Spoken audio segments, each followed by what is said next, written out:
Good evening, everyone. Welcome to today's session.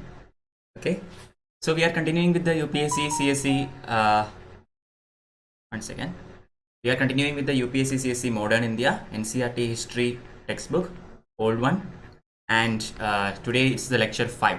Okay, so it's the 5th lecture of this series, and today we are only covering a small portion, that is Revolt of 1857.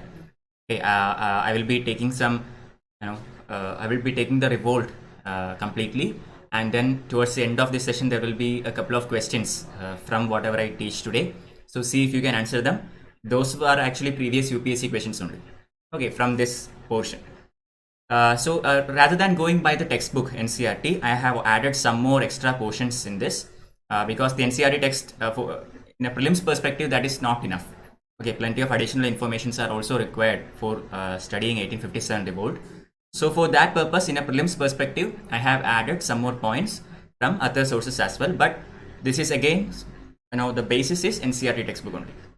Okay, so let's start our session. Chapter 8 of NCERT, that is the revolt of 1857. So, Vasanta Lakshmi, good evening. Srisandal Devi, good evening. Seema, good evening. Hello. Okay, so before we begin this session, let's look at some of the interesting observations that are made by famous historians and other leaders from our times. Okay, so the revolt of 1857 is very familiar to us. Some people call it the revolt in first war of Indian independence. Some people say that it is nothing like that. It is something very unorganized and happened spontaneously. Some say that it is very well planned and all these things. Okay, so what is correct, what is wrong is pretty much hard to determine. Before we begin this session, you have to understand that first and foremost, the only source for us to learn about this revolt are the British records. Okay, the source from which we can learn about 1857 revolt and associated happenings are from the records made by the British officials or British government at that time. We do not come across much from the revolutionaries. The people who participated in the revolt, the Indians, they have not, either they have not left any records or their records might have been destroyed by the British. Okay, so and so. Anyway, we do not have any kind of records from this side of the story. So whatever we have constructed is from the point of view of Britain. Anyway, the historians who studied this revolt came up with various observations. First of all, T.R. Holmes, a very famous personality, he calls this revolt, it was a conflict between civilization and barbarism.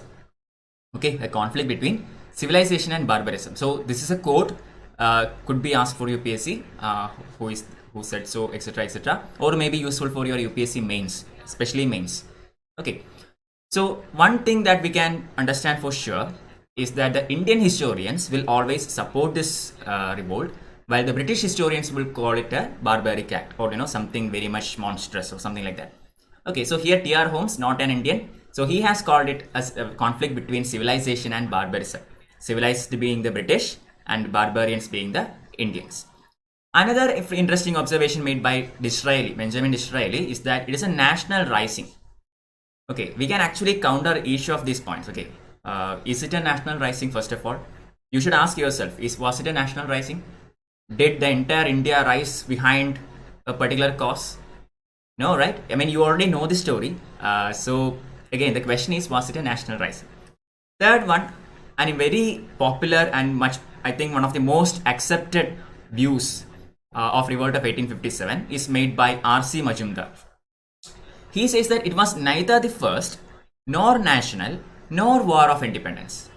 Okay, it is neither the first one, nor national, nor a war of independence. Now let's analyze this statement. Was it the first war of Indian independence? Can we say it like that? No, right? Because previously also plenty of revolts has happened in various scales against the British. So we can't say that this is the first instance when a revolution has happened against the British Raj. So it's definitely not the first. Then, not national. Obviously it's not national. A huge population of India, a huge portion of India actually remained aloof from this revolt. Only certain sections participated in this revolt. Okay, some peasants participated in it, some zamindars participated in it, some rajas and kings who had their own grievances participated in it. But we can't generalize any of these things. Plenty of people stood out of this revolt. So it's definitely not national. Then, War of Independence. Was revolt of 1857 a war of independence? It is an interesting question because for a war of independence to happen, you have to have an idea of a nation at the beginning. Okay, India at that time did not exist as a nation. We did not have that nationalism, that feeling of nationalism among us. The revolutionaries participated in this revolt for their own personal grievances. You all know that. We will look into each of these revolutionary and why did he or she participate in this revolt. Okay, but you will understand that it was definitely not for India's independence. They had personal grievances and certain demands, etc., which the British did not accept, and so they went into revolt. So it was not a war of independence. So this is one of the most accepted observation about the 1857 revolt, which is made by R.C. Majumdar. Another one by V.D. Savarkar, a planned war of national independence. He actually called it the first war of Indian independence as well. Okay, V.D. Savarkar, Vinayak Damodar Savarkar, very important personality. He has been in the news recently also, so I recommend that you study about V.D. Savarkar before going for UPSC exam. Okay, very important. The struggle of a soldier, peasant, democratic combined against foreign as well as feudal bondage. This is an observation made by none other than Karl Marx, a very famous communist economist. Okay, Karl Marx. Look at that definition itself. His definition or his observation on the revolt of 1857 itself is much more socialistic or much more communist in nature. The struggle of the soldier, peasant and democratic combine against foreign as well as feudal bondage. Okay, very much in an economical sense also it makes it makes reason. We will see about all the causes that went into the revolt, etc. At that time you will understand this particular statement a bit more. Finally, none other than by Jawaharlal Nehru, our first Prime Minister, he says that essentially it was a feudal outburst headed by feudal chiefs and their followers and aided by the widespread anti-foreign sentiment. Okay, look at this. Again, even our first Prime Minister, is saying that it was essentially a feudal outburst headed by feudal chiefs and their followers aided by widespread anti-foreign sentiment. So again, it's not led by a patriotic feeling or anything. Essentially, it was feudal outburst for certain vested demands or vested interests, etc. Okay, so these are some of the interesting observations that we see about this revolt. You can pick one according to your own choice. Personally, I prefer this one. Okay, the third one by R.C. Majumdar for me is the most appealing one. So you can pick one of your own choice based on your own opinion about this revolt, etc. But whatever this stand you take, you should be able to substantiate them if it comes for UPSC. Okay, you can say that it is a was for Indian independence. Doesn't matter, but you should be able to clearly argue for your statement. Okay, now let's see what exactly happened in this revolt.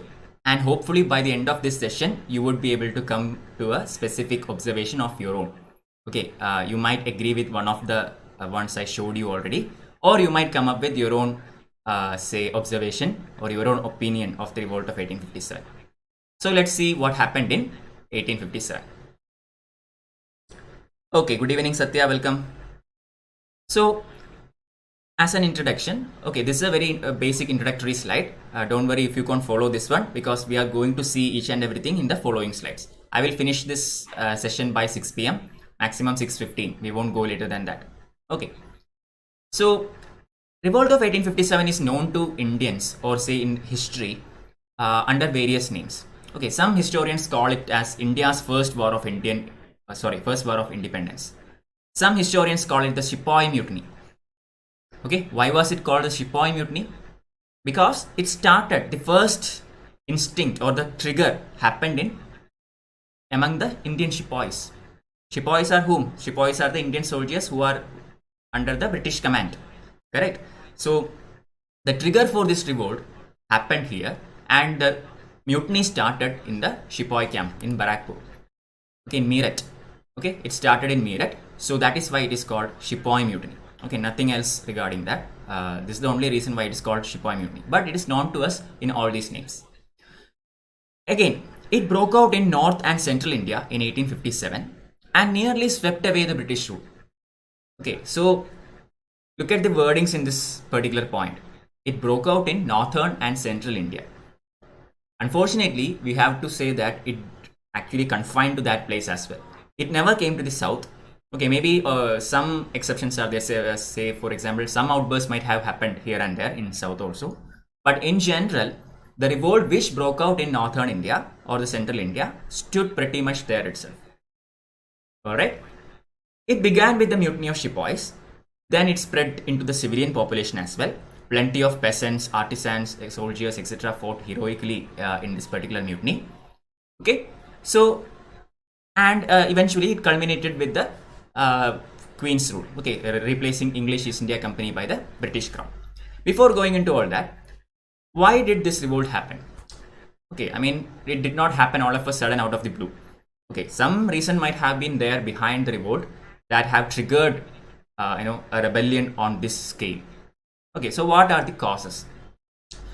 Before going into individual causes, we can generally or broadly say that revolt of 1857 was not something that happened out of a blue, but instead it is actually the culmination of the grievances that lasted over for a century.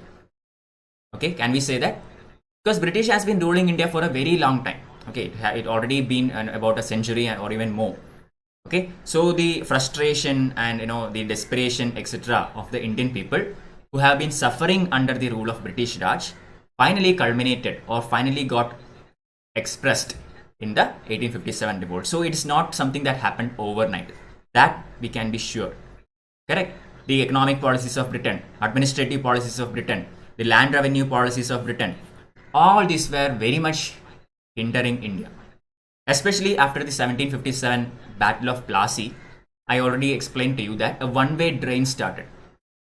Okay, India, they were paying for Indian goods from the Indian money that they got as a part of the Diwani of Bengal, Bihar and Orissa, and they were sending Indian goods into Britain. British were dumping their goods, finished goods into India in a huge or in a large scale. Okay, so economic drain of India was continuing. People were losing jobs. People began to suffer a very miserable life. So all these eventually, piled up and got expressed in the 1857 revolt. Also, the prevalence of corruption at lower levels of administration. Okay, the police, the civil service, etc., etc. These officials were extremely corrupt. They used to side with whoever have the influence or money, etc., etc. Bribery, nepotism, red tapeism, everything was pretty high in the British Raj, and common man was actually frustrated about all these things. Okay, so this is the setup. This is the mental setup of the revolt of 1857. All this will eventually, rise to a kind of anger, and when the people got an opportunity to express it themselves, they used it. That's all. Okay, it did not happen overnight. Now let's analyze the causes one by one. First of all, what are the socio-religious causes? I will look into your comments after this particular slide. Okay, so socio-religious causes. What are the socio-religious causes that led into the revolt of 1857? First of all, British had abandoned the policy of non-interference in socio-religious life of Indians.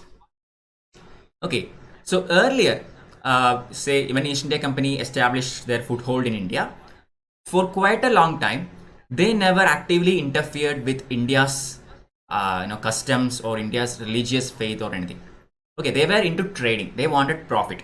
So they exploited India as much as possible in economic and administrative fields. But they never actually looked into India's customs and religions and etc. etc. That was given to Indians itself. That is why civil laws were made for Hindus. The judiciary dealt by Hindus' own shastras etc. etc. And for Muslims, the judiciary looked upon Sharia and the Islamic law. Okay, British never tried to impose anything of their own, or they never tried to interfere with India's customs. But this changed in the beginning of 19th century. Okay, I mean, or the end part of 18th century. British slowly started to interfere with India's customs. Why? Because the British merchants and industrialists, etc., in Britain thought that if the Indians are modernized, if the Indians change their outlook towards various things across the world, then they would suit a better market. Okay, then they would automatically become a better market. They would be more welcoming about the British goods, etc., etc. So Britishers tried to interfere with Indian society for economic purposes itself. And this actually made the Indians angry. Okay, some foreign power who is not native to India has come to India and is now interfering with our customs. This anger got built up and got expressed. Okay, so this is the one of the prime socio-religious causes that led into revolt of 1857. Theory of white man's burden. Okay, what is this theory of white man's burden? According to this theory, Britishers or the Europeans are racially superior to the Asian people, or here in this case, Indians. Okay, Indians are inferior people compared to the British. So it is their job to rule. Okay, it's their job to civilize the uncivilized people. That is what Britishers thought. They considered themselves as civilized and considered the Indians as uncivilized. And they made it that, they argued that it is their job to civilize the uncivilized. Clear? Would anyone like it? Would any Indian actually go for this theory? No, right? So this was obviously another factor that affected the Indian minds. Activities of Christian missionaries. In India, we had plenty of religions at that time. We had Hinduism, we have Islam, we had Buddhism, Jainism, Sikh religion, etc., etc. Okay, we all used to coexist together in this land of diversity. But then Britishers came, a foreign power came into India, and they were actually trying to convert people from all these different religions into Christianity. Okay, this was done by Christian missionaries. Christian missionaries came to India and they actually started spreading secular education, hoping that once they get properly educated in science and technology, etc., etc., they would abandon Hinduism and Islam and come to Christianity. This was their ideology. Okay, Christian missionaries were everywhere. They used to run hospitals, they used to run schools, colleges, etc., etc. On the hope that eventually the Indians would convert to Christianity by seeing all these things. They thought that this was more superior to the native Indian religions. So activities of Christian missionaries made the Indians think that their religion is being attacked. Hindus thought that Hindus are being attacked. Muslims thought the same for themselves. Okay, so this also started to raise resentment against the British. Racial discrimination. Indians were not allowed to mix with Europeans. Just think about it, okay? Previously, say when the Mughals came, or during the time of Delhi Sultanate, or certain Afghan kings, etc., etc., who ruled India, whenever they came to India, they made India their home. Okay, they made India their home, and they started to rule India as they would rule their own home. Mughal dynasty established by Babur. Babur was from Central Asia. He was not from. He is not a native-born Indian. Okay, but when he came here and established the Mughal dynasty, he made India his home, and he started to develop India just as like he would develop his own house. But Britishers were never like that. Britishers came to India for enhancing the economic prosperity of Britain, not India. They never tried to develop India. They never considered India as their home. They considered India as a market. They considered India as a source of raw materials, etc., etc. Okay, so Indians were not allowed to get mixed with Europeans in a social sense either. In Mughals, they became naturalized people in India. The people from the Mughal dynasty who came to India, mingled with Indian society. Then we have seen the emergence of various kinds of mixed cultures, etc., etc. Okay, eventually they adapted to Indian situations. But Europeans, especially the British, they considered themselves superior to Indians, so they always looked at Indians with that kind of authority. They never actually mingled with an Indian at a equal level. Okay, so that is another socio-religious cause. Reforms like abolition of sati, Widow Remarriage Act, Religious Disabilities Act, etc., etc. Actually, if you look at it objectively, okay, from a third person's point of view, you would understand that these are actually good causes. The abolition of sati is a welcome reform. Okay, Raja Ram Mohan Roy actually tried his level best to get Bentik implement this thing. Similarly, Widow Remarriage Act, which came into being as a after the work of Ishwar Chandra Vidyasagar. Okay, similarly, Religious Disabilities Act of 1850. What is this act? Religious Disabilities Act of 1850? 50s? According to this act, a Hindu convert to another religion will have right of inheritance, the woman convert.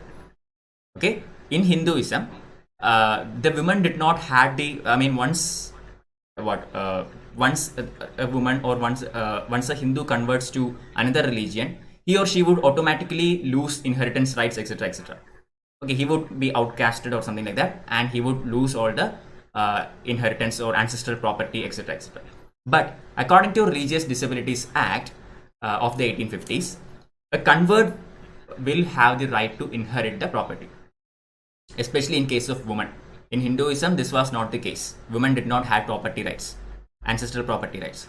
But a woman who is converted to Christianity now can actually inherit her ancestral property. So this is the Religious Disabilities Act. Similarly, prohibition of human sacrifice. Human sacrifice was very common with certain tribal people, especially the Gonds. Okay, and Britishers actually passed the law prohibiting human sacrifice. Abolition of child marriage. Child marriage was very common in India at that time. Girls and boys were usually married off at a very small age, around 10 or even less than that. Okay, and Britishers took a stand and abolished child marriage. Widow remarriage. Women's education. Okay, number of educated women were extremely less in India at that time. Literacy rate as of the total population itself was pretty low, but compared to men, the literacy rate of women were pathetic. Okay, so Britishers took some step to educate women as well. It was a Western kind of thought, and Indians obviously resisted to it. They thought that an educated woman would not be good for the house. Some Indians actually spread the word that educated woman would destroy her own family, will make her husband a slave, and all these kinds of stupid nonsense. Okay, so these kinds of orthodox thoughts among the Indians versus these kinds of Western modernization techniques by British clashed with each other. So objectively, although all these things are very welcome reforms in India, problem was that Indian society was pretty orthodox, and they saw all this as an interference into their own society. Okay, if all these steps were done by Indians for themselves, then it is okay, because we took a decision, we are implementing it for ourselves.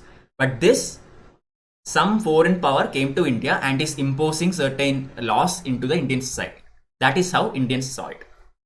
And many Orthodox Indians saw this as an attack to their own religion, custom, etc., etc. Although this is reasonable for us right now. Okay, so this is another cause. Finally, there some taxation on mosques and temples, etc. Even during the time of Mughals, these kinds of properties, for example, the temple or a mosque or such kind of religious monuments, were actually exempted from taxation. Okay, even during the time of Mughals, certain Hindu places of worship were accepted from taxation. But when British came to India and took control over the territories, they taxed everything. They even taxed mosques, temples, etc., etc. This again was considered as a threat to Indian religion, Hinduism, Islam, etc., etc.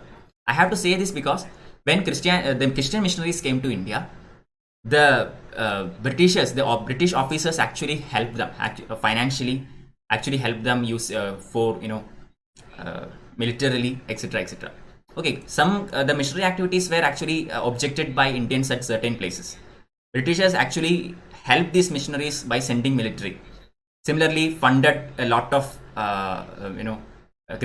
missionary activities in India on constructing schools, on constructing hospitals, etc., etc. So they supported Christianity, and they, in a sense, attacked Hinduism and Islam. Okay, so this was another cause. The religious sentiments of Sepoys were hurt in 1806 in the Madras Presidency. The Hindus were asked to remove their caste marks from the foreheads, and Muslims were asked to trim their beards. Here, another very prominent Hindu belief is the keeping of certain religious symbols in their bodies. Sikhs also, even right now, the Sikh people have their own religious symbols. Like the turban is there, and there are 5 religious symbols for Christians, Ganga, etc., etc. Sorry, Sikhs like Ganga, etc., etc. Similarly, the Muslims has their own religious symbols. Hindus have their own thing. In the year 1806, in the Madras Presidency, the Sepoys means the Indian soldiers. The Indian soldiers were asked to remove certain kind of religious symbols that they used to keep from the time immemorial, and this angered the Hindus and Muslims in the Sepoy regiment. Okay, so all these together rose the religious and social attitude of Indians against the British. Okay, so these are the socio-religious causes. Now we are going to see what are the political causes. I hope it's very clear to you. If you have any queries, please put it in the chat. I will get back to you. Okay, political causes. The Governor General who encouraged an interracial marriage, that is British men to marry Indian women to drain economic wealth from India. That's the purpose of dowry. Encouraged interracial marriage, that is British men to marry Indian women to drain economic wealth from India. No, Vasanta Lakshmi, that actually happened with the Portuguese people. Okay, when Portuguese came to India, the Portuguese governors used to encourage the Portuguese to take Indian wives. Okay, they wanted to mix with the Indian society. Alright, Britishers never did that. Britishers were very adamant in the fact that they will never mix with the Indian population. Okay, even in the English East India Company, there were strict rules based on which Europeans are not allowed to, marry Indians. They were supposed to, marry other Europeans only, and strictly prohibited from marrying other Indians. That was a staunch rule that was in place during that time. But the Portuguese actually encouraged their people to marry from local areas. Okay, political causes. Loss of power of Nawabs and Zamindars residing in various parts of India. Obviously, when British came to India, they started slowly annexing different places, and very soon, many of the Nawabs, many Zamindars, etc., lost their property, lost their prestige. So this obviously started resentment. Unfair policies like policies of trade and commerce, subsidiary alliance, policy of war and annexation, doctrine of lapse, misgovernance. I think I have explained all these points in the previous chapter. So very briefly speaking about this, trade and commerce, one-way drain from India to Britain. Subsidiary alliance, by keeping an army in the British army in the native capital, thereby disbanding the native army completely, leading to the joblessness, and similarly say keeping a British resident in the native prince's court. All these angered the Indians. Similarly, the policy of war and annexation, the expansionist policy which was conducted by various governor generals in India, annexing one territory after another into the British crown. Similarly, doctrine of lapse, conducted by Lord Dalhousie. Once a ruler passes away without having a legal male heir to the throne, that territory or that province will automatically be a part of British territory. This is the doctrine of lapse, unless British identifies the unless British validates the adoption. Okay. Finally, policy of misgovernance, which was used by whom? Policy of misgovernance was used as a pretext in order to annex Oudh by Dalhousie. Okay, Dalhousie annexed Oudh using the policy of, using misgovernance as a excuse. So all these things angered the Indians on a whole. Interference by East India Company. East India Company, although initially they followed a policy of non-interference, whenever they got an opportunity, they interfered with things. We studied about Carnatic wars. We studied about, Marathas, Mysore, etc., Bengal, etc., etc. In all these areas, we will see that whenever Britishers got an opportunity to interfere, they made sure that they interfered. Okay, so this interference by East India Company was resented by a lot of people. Expansionist policy of annexation also affected soldiers, craft people, etc., etc. Just think about it. When the Britishers followed this expansionist policy, they conquered one territory after another. Okay, whenever a territory is conquered, the said ruler is deposed. Okay, I mean he is virtually made a puppet, or maybe he is virtually made into a pensioner or something like that. When this happens, the Nawab or Nizam or whatever the ruler is, he will lose all the power and prestige and wealth and all. Everything will be taken by the company. So without this Nawab or without this Nizam, there is no patronage for artisans, craft people, etc. etc. It used to be the royals and princely people who used to patronize arts, crafts, etc. Okay, so losing this patronage affected the daily life of these kinds of people. Rampant corruption and exploitation, especially at lower levels of administration. Already I explained this point. Plenty of corruption at lower levels, police, local courts, etc. etc. So all these are the political causes which led to the revolt of 1857. Economic causes. Okay, no questions, so continuing. Economic causes. Reforms in taxation and revenue system. We will look into this in detail. Okay, we have to study about permanent settlement system, Raitwari, Mahalwari, etc. I already took that in the previous class, but today I will be just quickly going through the same once again. Okay, permanent settlement, Raitwari and Mahalwari. Anyway, the reforms in taxation and revenue system was another cause or grievance that made the life of peasants miserable, and they quickly rose against the British when they got an opportunity. Disruption of traditional Indian economy and its subordination to British economy. Obviously, traditional Indian economy was village centric, correct? There were craft people, there were rural artisans, laborers, etc. etc. peasants, workers. But when British came to India, all this was disrupted. Okay, they started to strong arm all these people into obeying their own orders, into trading in a way that Britishers found beneficial for themselves. Okay, so this affected the traditional Indian economy, which means it affected the life of common man in India. Collapse of Indian handicrafts through the loss of patronage. In the previous slide, I explained the same. Okay, by the loss of patronage from royal princes, etc., etc., Indian handicrafts industry collapsed. Similarly, when industrial revolution happened in England, the same did not happen in India. So, Britishers were able to produce cheap goods in huge quantities, and when they dumped all this into India, Indian handicrafts could not compete with the same. Why? Because for once it is manual labor and it is slow, and the rate was also comparatively higher. Machine-made goods were extremely cheap. Okay, extremely cheap, and could be produced in mass quantities, etc. etc. But on the other hand, Indian goods, Indian handicrafts, handlooms were comparatively more costly. So people obviously went for the cheaper item. Okay, this ruined the Indian handicraft industry. Breakdown of village self-sufficiency, commercialization of agriculture, adoption of free trade imperialism, deindustrialization, and drain of wealth. Village self-sufficiency was ruined. Okay, earlier in a previous class, I have mentioned that Indian villages were self-sufficient in a way. This is both good and bad. That also I explained at that time. Okay, self-sufficiency of Indian villages is actually both good and bad. It is bad in the sense it actually isolated itself from the rest of the world. Okay, in medieval India, Indian society was more or less stagnant because of this reason. We were not aware of the developments that were happening in the West. Okay, so self-sufficiency was a drawback because of that.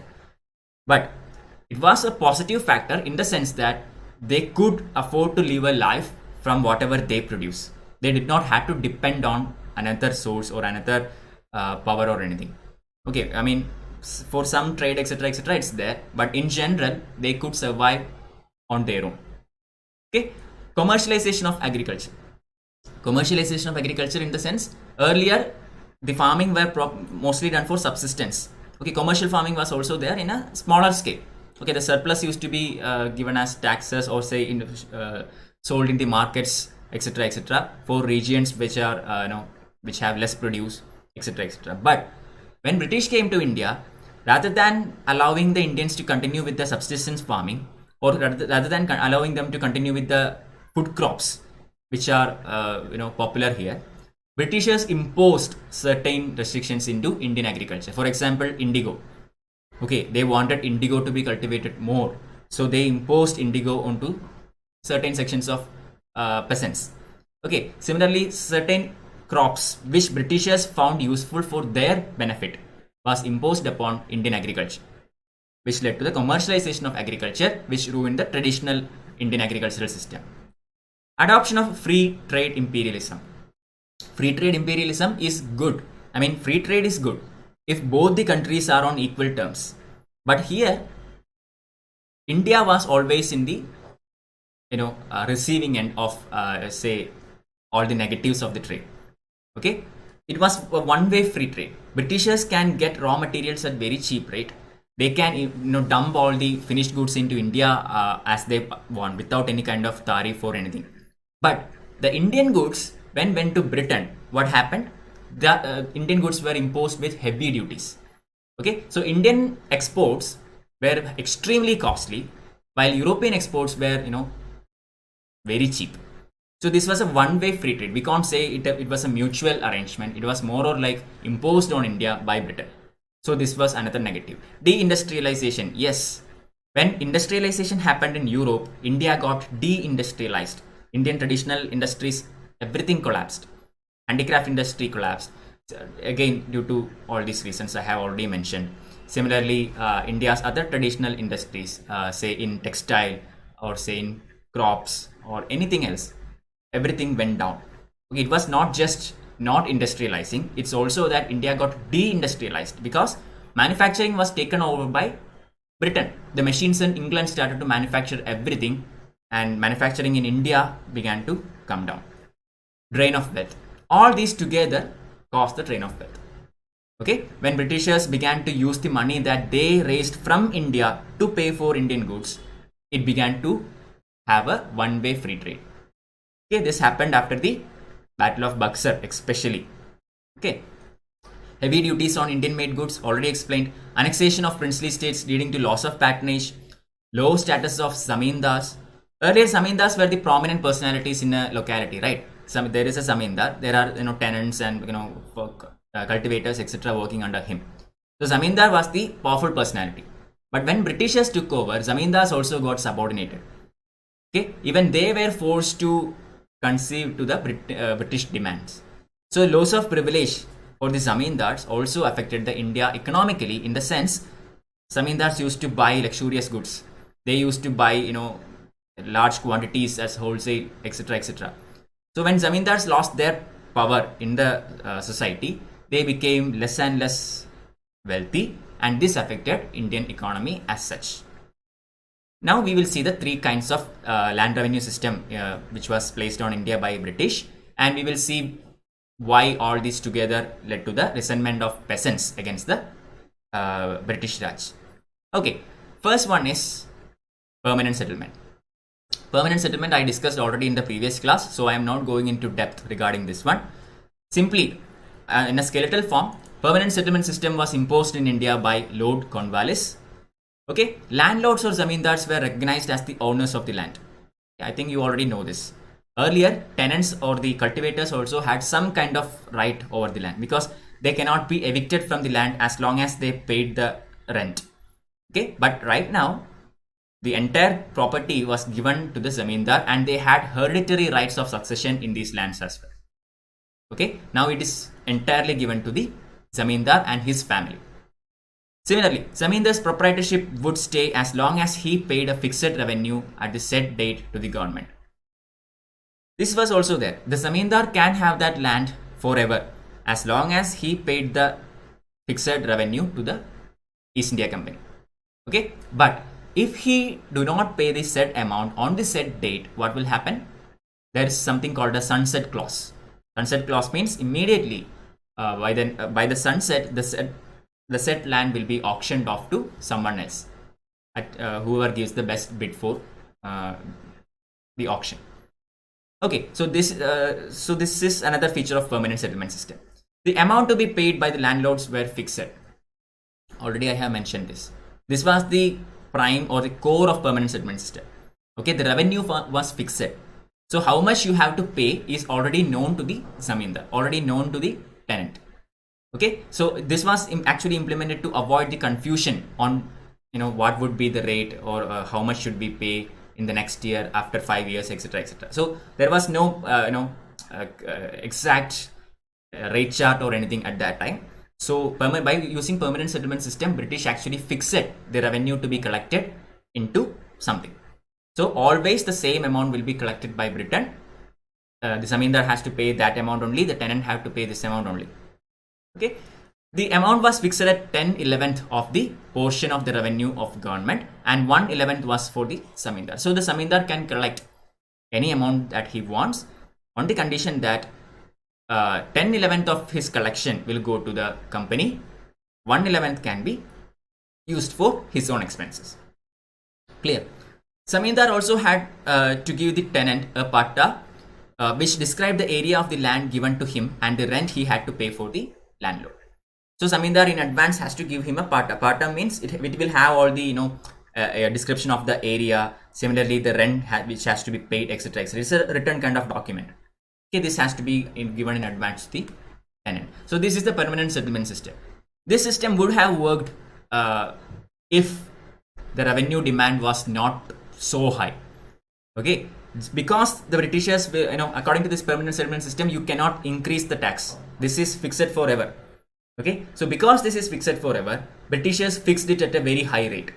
Okay, they even considered the future inflation and all, and they kept the revenue at a very high rate already, which was almost impossible for a reasonable person to pay. This was the biggest drawback of permanent settlement system. Clear? And this actually made the life of zamindars and the life of peasants into misery, and they started to resent against the British land revenue system. Second one is Wright-Warrior system. Wright-Warrior system was actually a brainchild of Munro. Okay, Munro and Reed both are there. Munro was the Governor General. So Sir Thomas Munro, Governor of Madras, when he implemented this, he was the Governor of Madras in 1820.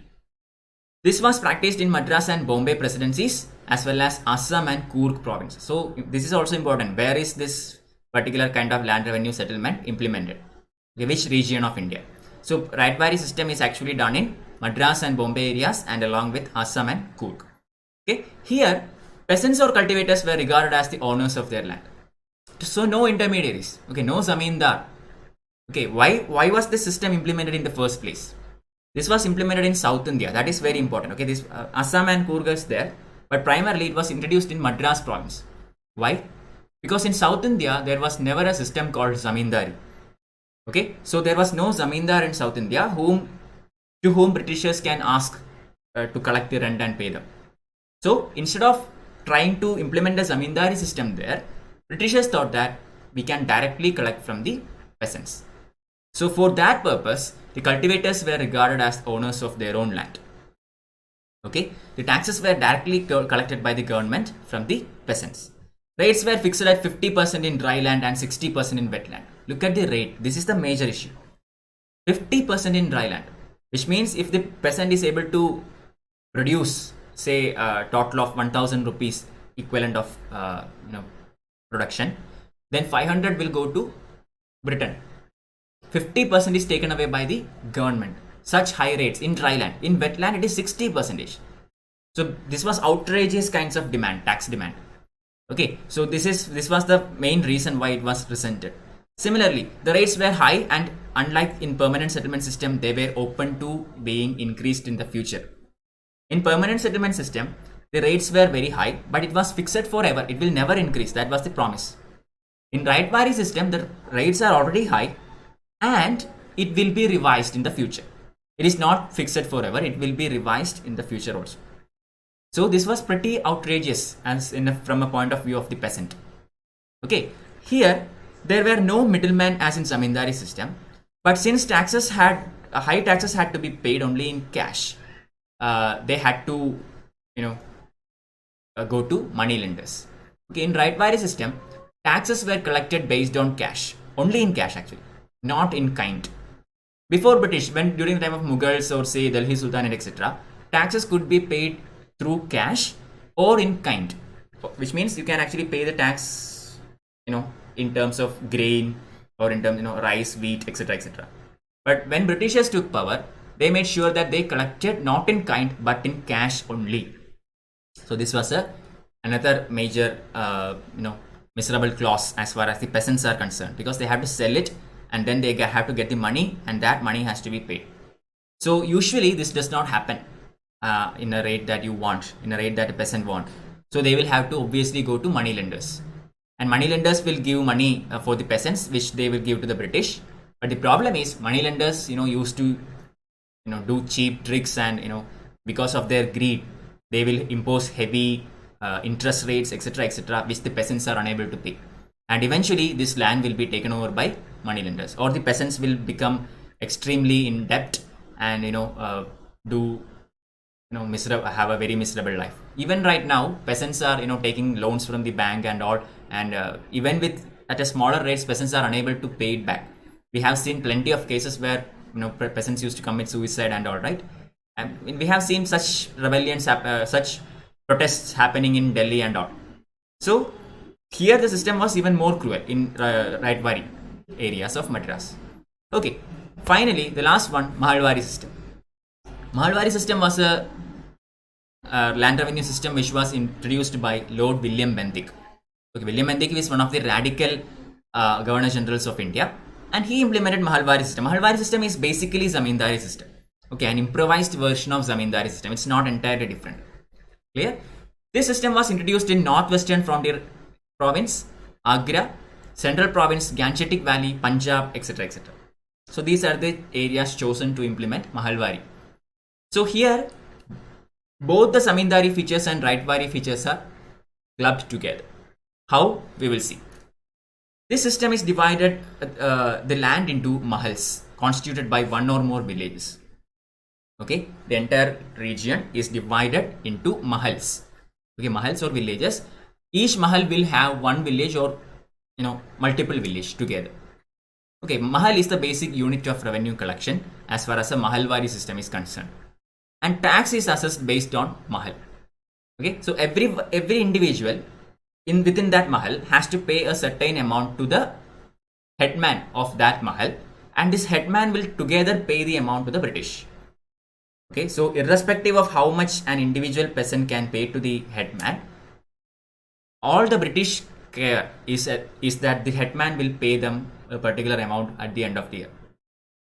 Okay, that's the concept behind Mahalwari system. Ownership rights were with the peasants only. Okay, ownership rights were with the peasants only. This is the similarity between Raitwari and Mahalwari. In Raitwari also ownership was with the peasants. Mahalwari also ownership was with the peasants. Revenue was collected by the village headman or village leaders called as Lambardar. Okay, they will collect the revenue from individual peasants and together give to the British. Okay. Average rents for different soil classes. So how was the rent calculated? It was done on the basis of an average, considering all the different kinds of soils present in the mahal, and taking an average of all the production, all the net produce. Okay, the settlement was agreed for 30 years. So once it is fixed, it will continue for 30 years. After that, it will be revised. Okay, this system was also called modified Zamindari system because the village headman became virtually a Zamindar. So here also there is no middleman as such, but just like a Zamindar who collects rents from the tenants, here also the village headman virtually became a Zamindar because he has to collect the revenue from the peasants in his mahal and then pay to the British. Okay, so this is why it is called a modified Zamindari system, very much close to Zamindari system. The difference being, in a Zamindari system, the Zamindar is the owner of the land. Okay, but in Mahalwari system, the owner is the peasant only. The village headman is not the owner. Clear? But it is very much closely related to Zamindari system as well. So these are the three kinds of land revenue system which was implemented by British in India. All three of them had huge drawbacks. The most important one being, nothing actually helped the life of a peasant. As far as a peasant is concerned, his life was equally miserable in all these three areas.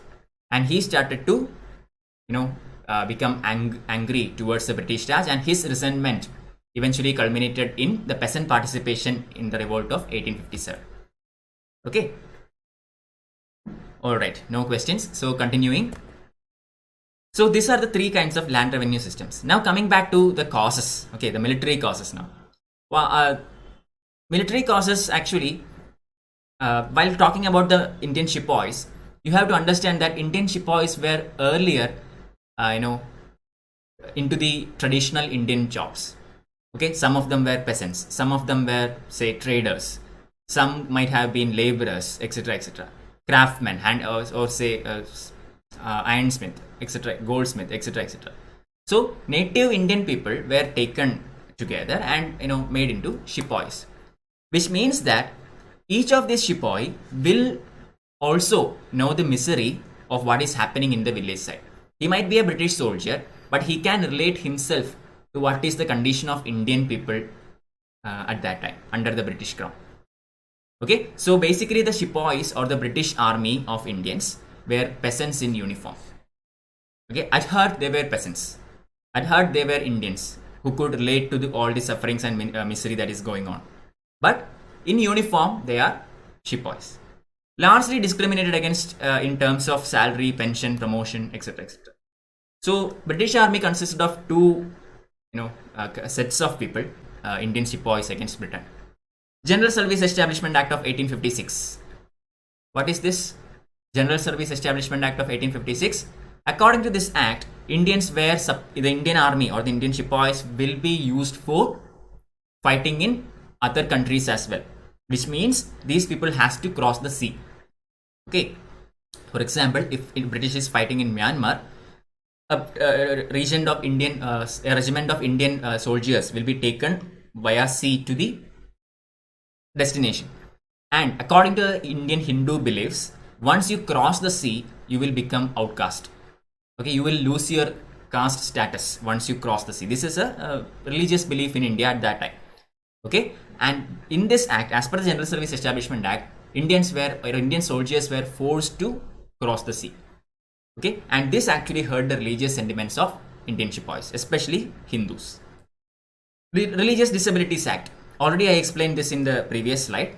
What happened was a religious convert can have the right of ancestral property. Okay, even if you convert to Christianity, you won't lose the right to ancestral property. This is again considered as an attack on Indian religion. Okay, use of religious symbols in military were also restricted. Again, a point we looked at earlier. Okay, in military, the use of religious symbols was strictly prohibited. For example, Muslims were asked to trim their beard. Hindus were not allowed to wear religious marks, etc., etc. Indian soldiers were not given posts above that of a Subedar, already told. Some Sepoys wanted special bata or allowance if they went overseas. Sometimes they were paid, but most of the time they were not. Okay, this happened especially in Punjab and all. Earlier, when the Indian contingent is taken to battle at a distant place, extra allowance will be given, and this is known as bata. Okay, but Britishers cancelled this practice of giving bata to Indian Sepoys, and obviously this angered the soldiers. Newly introduced Enfield rifles had the beef fat coatings, which was a trigger point. We will look into this point when we study the immediate cause. Okay, for now I am skipping this one. We will look into it while we study the immediate cause. Post Office Act of 1854. So Lord Dalhousie actually established the system of postage stamps. Okay, it was a very good system. It unified the postal system of India altogether, and it was reasonable. Problem was that according to this Post Office Act, an Indian Sepoy lose his right to have free postal service, which he had before this act. Okay, before this Post Office Act came into existence, Indian Sepoy was entitled for free usage of the post. He could send post to anywhere in India without paying anything. This was an entitlement for the Indian Sepoy. But when this act was passed, now even the Sepoy has to pay for the stamp and etc., etc. Clear? So this also angered the Indian soldier. So these are the military causes which eventually burnt up in the revolt of 1857. Some other causes are also there. So note, if you have any doubts, please feel free to put in the chat section. Okay, I will look into it after each slide and I will reply to your queries at that time. Other causes: administrative causes, foreign policy. What are the administrative causes? Rampant corruption. Okay, huge amount of corruption existed among the company administration, especially with the police, local judiciary, etc., etc. So whenever you face that kind of oppression from local power authorities, obviously the people will not be happy with the administration and they will have that discontentment against the administration. This is true in everywhere. Okay, whenever some authoritarian regimes try to suppress them and use corrupt means to continue their regime, people will obviously become unhappy with it and they will react. Okay, foreign policy. Afghan war, Punjab wars and Crimean wars. What is common about these three wars? What is common about Afghan war, Punjab war and Crimean war? Does anybody know? The common thing about these three wars is that in all these three wars, British suffered huge losses. Okay, I mean, in some of them, they actually won. Okay, Britishers won some of these wars. But the problem was that despite their victory, it was as if they lost. Huge casualties, huge drawbacks. For example, in first Afghan war, what happened was Britishers went into Afghanistan and tried to replace the Afghan ruler Dost Muhammad with a British puppet ruler Shah Shuja. And they succeeded in that. Okay, Britishers went there. It was an easy win for them. They placed Shah Shuja in power, expelled Dost Muhammad. Problem was that when the main army of Britishers withdrew, immediately Dost Muhammad came with a huge army with the help of local tribe people and inflicted heavy casualties on British army. Okay, and again got back to power. They removed Shah Shuja from power and they got back into power. Okay, and Britishers suffered huge casualty in that particular war, in the first Afghan war, 1838 to 42. Second one, Punjab war. After the death of Ranjit Singh, Punjab was in a state of confusion and Britishers tried to impose their rule over Punjab. They succeeded in it. Okay, I already explained this to you in the previous classes. They succeeded in conquering Punjab, again with huge casualties. Similarly, Crimean war. What happened in Crimea? In Crimea, British and France was actually up against Russia. Okay, after the collapse of Ottoman Empire, this is world history portion. If you don't know, you can listen to the story. Otherwise, you can read it from another textbook. I will take world history in a future class. Okay, but anyway, for now, understand that Ottoman Empire collapsed around that time. And these territories of Ottoman Empire was actually claimed by Russia. And British and France did not want these territories to go to Russia. So this was the war between Russians and Europeans. Okay, and in this war also, British ended up in the winning side. Problem was that they lost huge military units. They lost a number of soldiers, heavy casualties. Financially also, that was a very huge drawback. And a lot of soldiers, British, European soldiers in India was taken into Europe to fight this Crimean war. Okay, this was another an indirect cause for the revolt of 1857. Otherwise, India had a good amount of European soldiers placed in India to suppress any kind of revolt. But when Crimean War happened, huge regiments of Europeans from India was transported back to Crimea. Okay, look at the year 1854 to 1856. Revolt happened in 1857, the very next year, when the number of Europeans in India was very less. Okay, so that was an ample time for Indians to start that revolt also. Clear? So anyway, in these three wars, Britishers suffered huge losses, and European power suffering like that gave Indians confidence that a nation power can actually defeat her or actually fight a strong battle against Europeans. Now the immediate cause. So all these causes that I have said so far are brimming in the minds of Indian people. Okay, every socio-religious causes, military causes, political causes, everything is happening within the hearts of Indian people. Okay, so this frustration keeps on building and building and building, and finally all you need is a spark. Okay, once that spark is ignited, the thing will catch flame. Okay, and that spark was given by the Enfield rifle. Enfield rifle was introduced in the British Army around this time, and it was designed in such a way that the cartridge has to be bitten off before loading into the gun. The cartridge of a gun, right? So there was a small area in the cartridge which has to be bitten off and then loaded into the rifle. Okay, there was this rumor regarding this cartridge that it was made of pig fat or cow fat. Okay, the grease in this cartridge was actually made of pig fat or cow fat. Look at this rumor. Okay, this rumor we are not sure if it's true or not, but doesn't matter if it's true or not. It's just that a rumor started to spread. And it is saying that it is either pig fat or cow fat. Pig is actually, a taboo for Muslims, and cow is a sacred animal for Hindus. Okay, so this is actually offending both the religions. So Britishers have introduced a practice in the army which is directly an attack to both Hindus and Muslims. So this gave that trigger, that spark which was required to fan the flame. Clear? So Enfield rifle was the immediate cause of revolt of 1857. Now, what happened in the revolt of 1857 is very well known for all of us. The revolt was suppressed. Initially, the revolutionaries managed to capture Meerut, killed the superior officers. The Mangal Pandey incident, you all know. I hope you have seen that film, Mangal Pandey. So Mangal Pandey was a martyr, was the first martyr of the revolt and all. Anyway, from Meerut they marched to Delhi, and they went into Delhi, and they proclaimed Emperor Bahadur Shah as the leader of the revolt. Only problem was Bahadur Shah had no idea what to do. Okay, he was actually very old, and he was actually sleeping when the revolutionaries knocked on his doors. Okay, revolutionaries directly marched to Delhi, irrespective of religion. Okay, there were Hindu revolutionaries, there were Islam revolutionaries. All of them together went into the Mughal court, and they basically strong-armed Bahadur Shah II to take the leadership of this rebellion. Okay, and emperor had no choice but to accept it. He did not had that choice. Okay, he was more or less strong-armed by the revolutionaries to accepting it. So actually this shows what kind of legacy the Mughal dynasty left in India, irrespective of religion. That is what I mentioned earlier. Okay, both Hindus and Muslims accepted Bahadur Shah as the rightful ruler of India. That was the legacy of Mughal dynasty even at that time.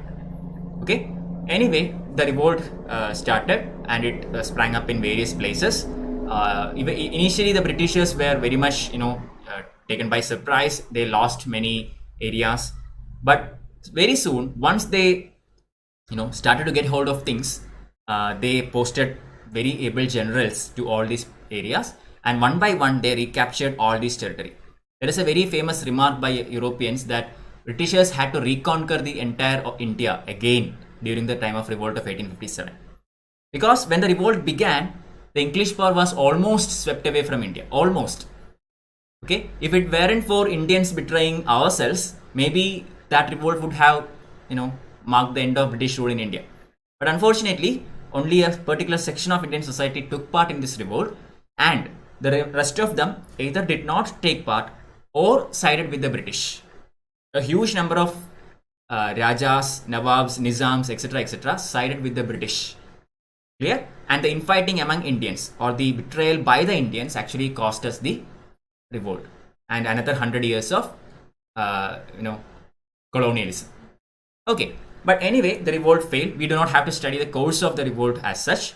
We will have to study about who was the personality in a particular region who led the revolt, and who is the British general who actually managed to defeat that personality and recapture the area. That I have given as a list towards the end of this session. You can study it from there. Okay, now we are going to see why the revolt failed. What are the reasons why the revolt of 1857 failed?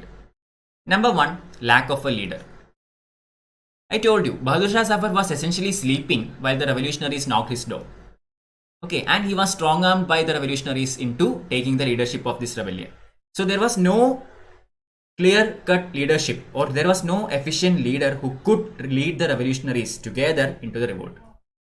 Even though Bahadur Shah Zafar was given the nominal rank of leading the rebellion, still the actual power was with the hands of other people.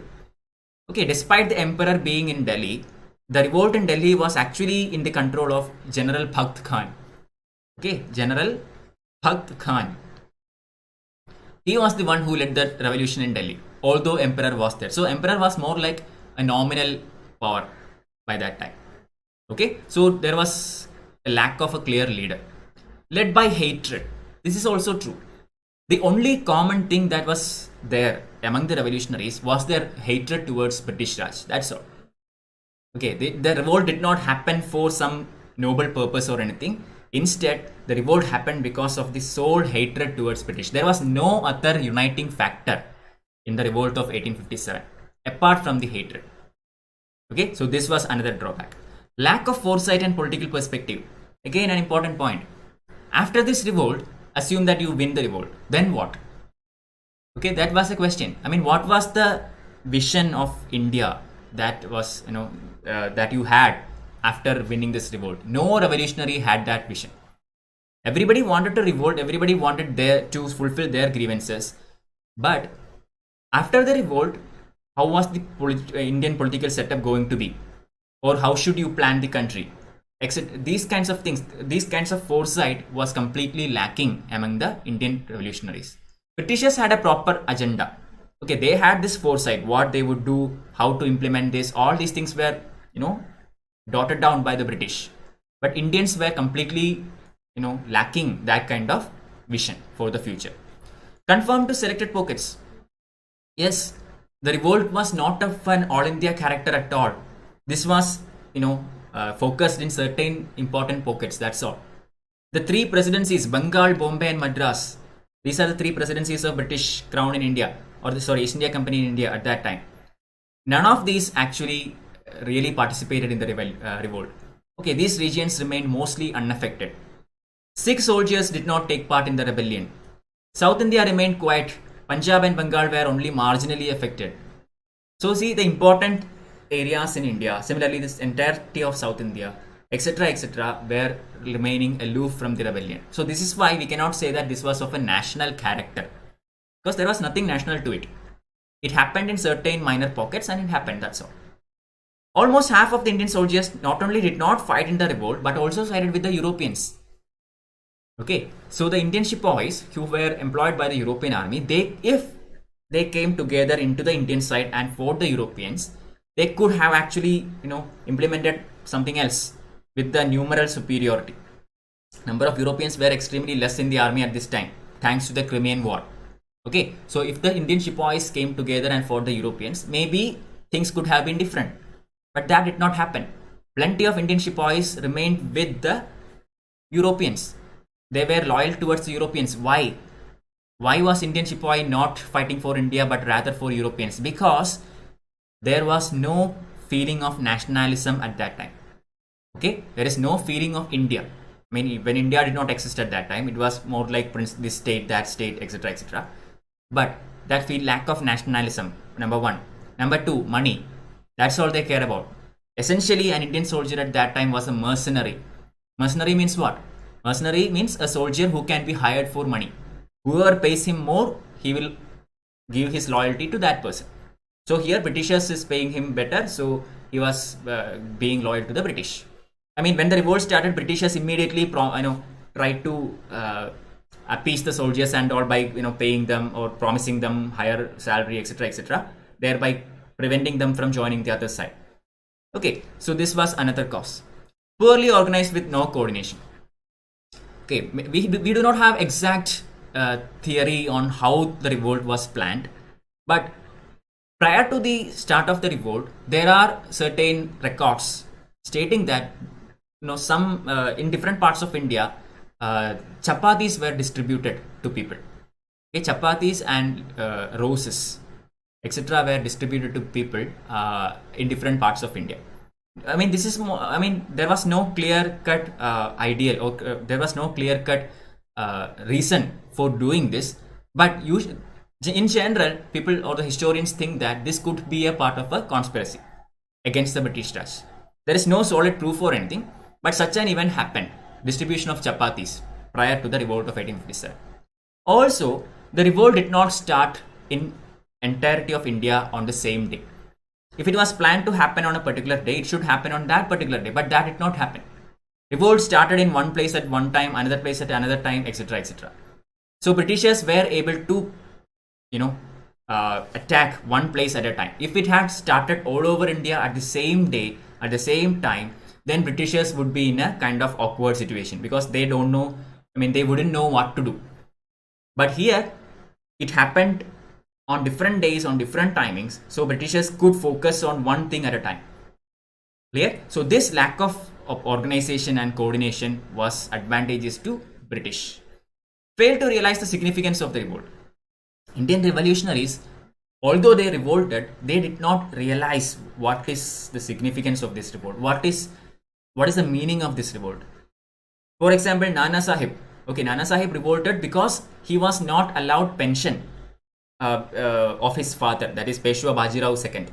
Okay, Britishers cancelled the pension which was given to Peshwa Bajirao II to his son Nana Sahib. Okay, so this was his reason for revolt. Jhansi ki Rani Lakshmi Bai, she revolted because her adopted son was not given the right to rule. Okay, similarly, each of the revolutionaries had their own grievances or their own issues why they joined this revolt. So they never realized the significance of such a revolt against the British Raj in the totality of India. Okay, so this was lacking in character as far as the revolt is concerned. Modern educated Indians viewed it as backward looking. Okay, the modern Indian educated people, the Indian intelligentsia, they thought that British rule could be something that could modernize the Indian society and get it, reform it into something better. For example, abolition of sati, child marriage, etc., etc. They thought these kinds of steps can be done only by British. Okay, and when such a Western power is doing all these things, it is actually not right for the revolutionaries to attack, to take such a step against the British Raj. So Indian intelligentsia did not support the revolt of 1857. Okay, this was a mistake that we will eventually even the Indian intelligentsia will understand that not participating in the revolt of 1857 was actually a mistake. Why? Because immediately after the revolt of 1857, by the Queen's Proclamation of 1858, all the modern steps, all the Western steps that the British has taken in India gets immediately reversed. Okay, they will start to pacify with the religious orthodoxies. They will try to pacify with the Indian princes, Nawabs, Nizams, etc., etc. So all that modernization, all that reformation, which the British stood before the revolt, immediately got reversed or immediately got cold. Okay, so the Indian intelligentsia basically blundered in the revolt of 1857. Finally, the British generals. Compared to the British generals, Indians couldn't do much at all. Okay, I mean, Britishers had generals like Colin Campbell, Outram, Hugh Groves, etc., etc., who were extremely well versed in wars, modern war tactics, etc., etc., and Indians were no match for them at that time because they had superior weapons, they had superior training, superior discipline, etc., etc., with the Europeans. And on the Indian side, Indians used to fight with traditional warfare methods.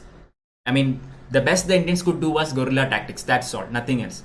Okay, so compared to the British generals and their able generalship, Indians were no match for them. We were never trained in that kind of war strategies or fashions or evolutions or anything. Okay, so all these are the causes of failure for the revolt of 1857. So now the revolt has failed. So what are the impacts of this revolt?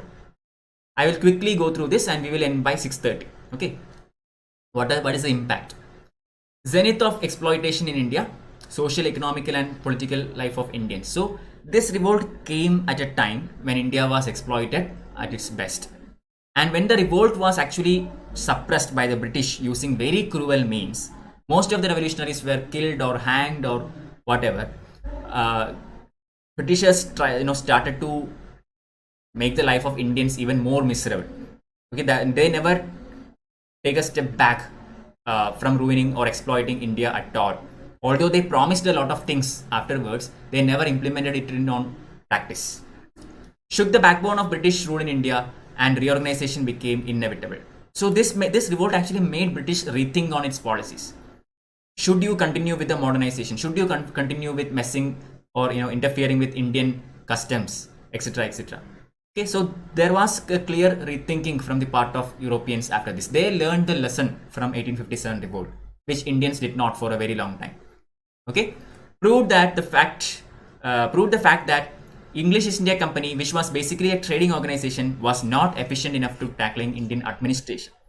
East India Company came to India in 1600 for trading. So they were very good in trading, but they are not capable of administering India because their own policies has ended up in 1857. Okay, all this happened because of their policies. So they are not good for administration. So it is time to replace their administration with that of the crown. It exposed the hollowness of companies' rule in India, obviously. Government was installed guided by the British Parliament. Company rule comes to an end after this, and the British Crown will take over the control of India or administration of India all by itself through the Government of India Act of 1858 or the Queen's Proclamation. After this, we have a change from company rule to crown rule. This act is important for us. We will study this act in detail in the next class. Okay, tomorrow we will look in. Whenever the next class is, we will look into that in detail. Board of Control was abolished. Okay, earlier through the Pitt's India Act of 1784, we had this Board of Control and Court of Directors. Okay, the dual rule. And now, finally, through the 1858 Government of India Act, this Board of Control was abolished because it was looking into the political aspects of the company. But now that is not required because the Crown has taken over the command of India. Similarly, Governor General became Governor General and Viceroy. Okay, until now it was just the Governor General. The person had the title of Governor General. But now that person will have the title of Governor General and Viceroy. Okay, this Viceroy was added with that of Governor General. It was not replaced, but it was added. So whenever that person worked as a representative of the British Parliament, he worked as a Governor General. And whenever that person worked in the capacity as a representative of the British Queen, he worked as the Viceroy. Both are the same persons, but one holding both the titles. Okay. Finally, India House, headed by the Secretary of State of India, who was the Minister of Cabinet rank, along with 15 advisors, was set up. India House was set up, and Viceroy had a very decent power in India. But at the same time, a Secretary of State for India was also established. The Office of Secretary of State for India was created, and he was to be taken from the British Cabinet.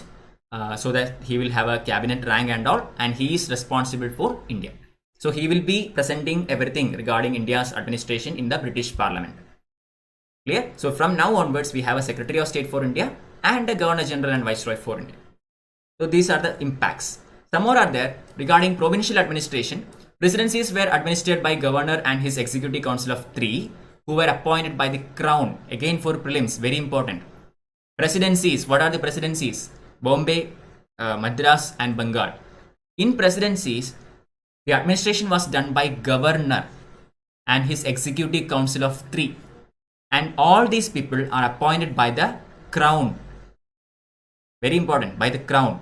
But in other provinces, all provinces other than the 3 presidencies, administration is done by Lieutenant Governor and Chief Commissioners appointed by Governor General, not the Crown. There are clear differences. Presidencies, appointment done by the Crown, ruled by Governor and his Executive Council of 3.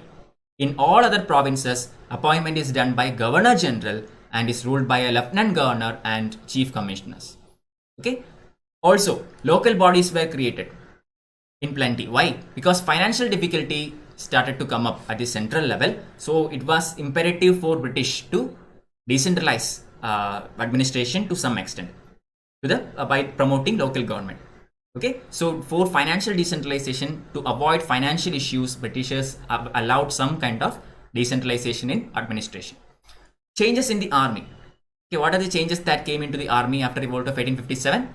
Proportions of Europeans to Indians in the army was raised. Okay, European to Indian. Earlier the number was very low, especially due to the Crimean War. Lot of European soldiers were taken back to Crimea. But now the proportion between Europeans and Indians was raised so that at least there is some kind of parity. Okay, then European troops were at strategic positions. The important locations were given to, or the strategic locations were given to European troops only. It was not given to any Indian regiments, thereby taking control of important critical centers of India. Crucial branches of artillery, tanks, armored corps, etc. were given for European troops only. Again, Indians can have the guns and all these things, but massive weapons such as artillery or tanks or armored vehicles, these kinds of weaponry are given solely to European troops alone. Okay, similarly, Indians were excluded from higher posts. They continued the same practice even afterwards. Policy of divide and rule. Within the army itself, Europeans tried this policy of divide and rule. Okay, never allow Hindus and Muslims to get intermixed. Separate contingents for religions, separate contingents based on region. So this kind of divide and rule policy was, developed by British from a very early time. And during the time of Curzon, in 1905, we see the partition of Bengal, which is a culmination of this policy, the policy of divide and rule. Okay, but here also Britishers employ the same policy, thereby creating, some kind of disharmony between the Indian sepoys themselves. Okay, so these are the immediate impacts of the revolt of 1857 in the administration of India and the Indian army. Clear? So here we will end this session, but you have to study these charts. Here I have given a small table regarding the important leaders of this revolt and the area where they worked. For example, Delhi. Bahadur Shah Zafar was the nominal head, but General Bhakt Khan was actually the person in power. Jhansi, Rani Lakshmi Bai, Kanpur, Nana Sahib, Bihar, Kunwar Singh. Okay, similarly, Barakpur, Mangal Pandey, Bareilly, Khan Bahadur Khan, Faizabad, Maulavi Ahmadullah. So, do take a printout of this or something. I will share this entire slide as a PDF in my Telegram channel, which is given here. Okay, I will share it here, t.me/msrw1. So from that, take this out and study it for prelims. Similarly, just like region and leader, we also have to study the British official who managed to recapture the said regions.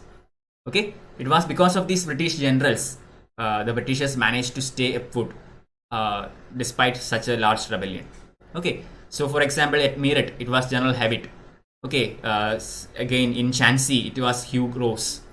Kanpur and Lucknow, we have Colin Campbell. Okay, so these are very able, great generals of Britain who actually took back control of all these areas. So you have to study that as well for prelims. So, do look into that again. Okay, so that is it. We have come to the end of this session. But before winding this up, see if you can answer this question. I have 3 questions which are all previous year UPSC questions. See if you can answer them. Please put your answers in the chat if you are there. The ruler of which one of the following states was removed from power by the British on the pretext of misgovernance? This was asked in 2007 UPSC. Oudh, Jhansi, Nagpur, Satara. Give me the answer. I will look into your question.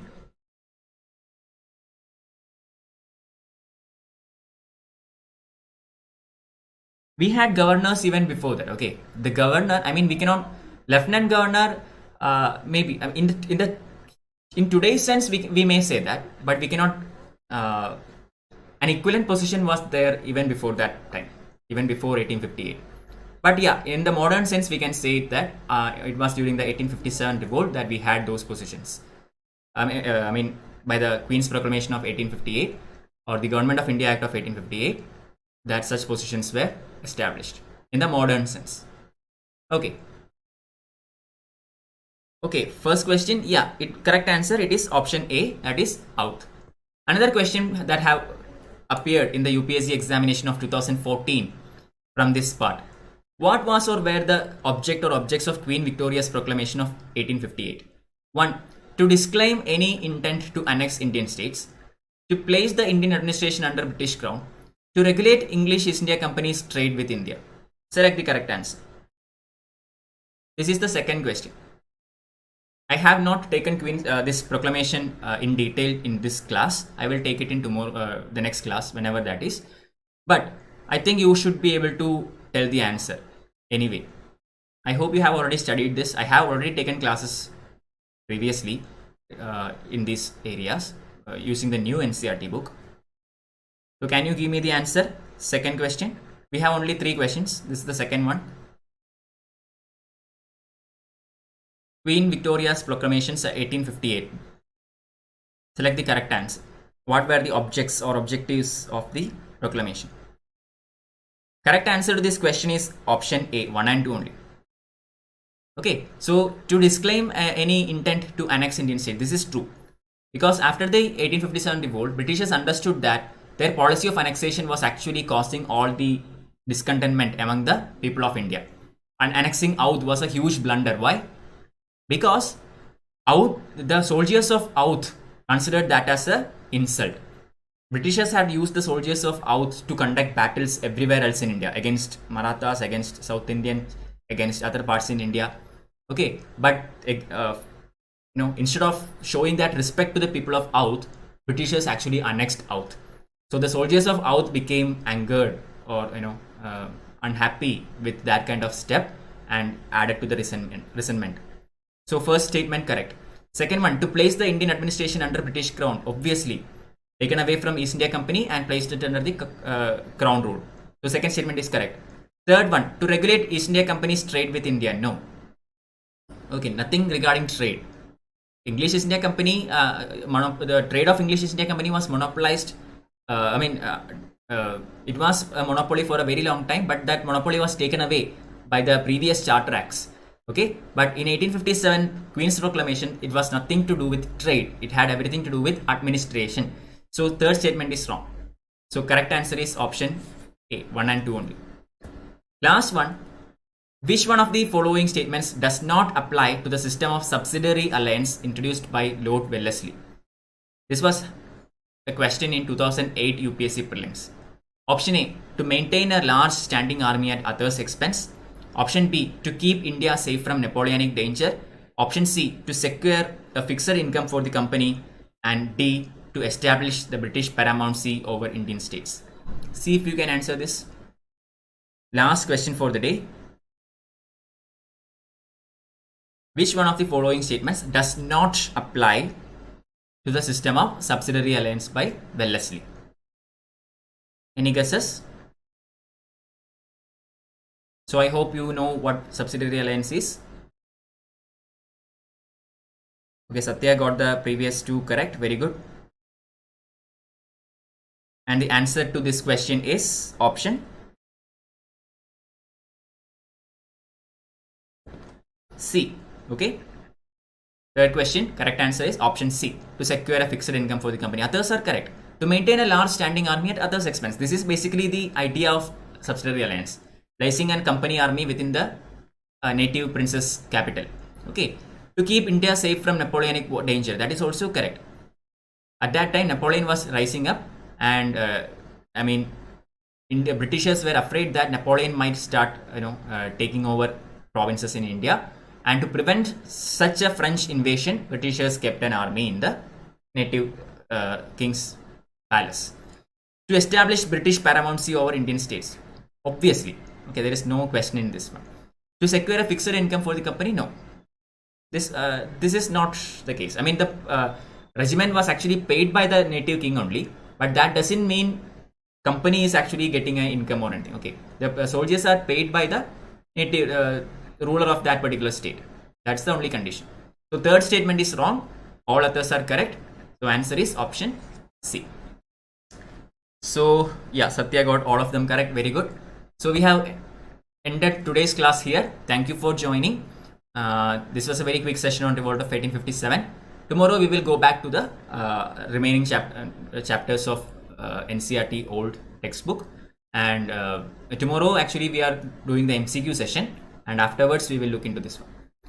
Okay, so thank you for joining. Please share this with your friends and all. Ask them to subscribe.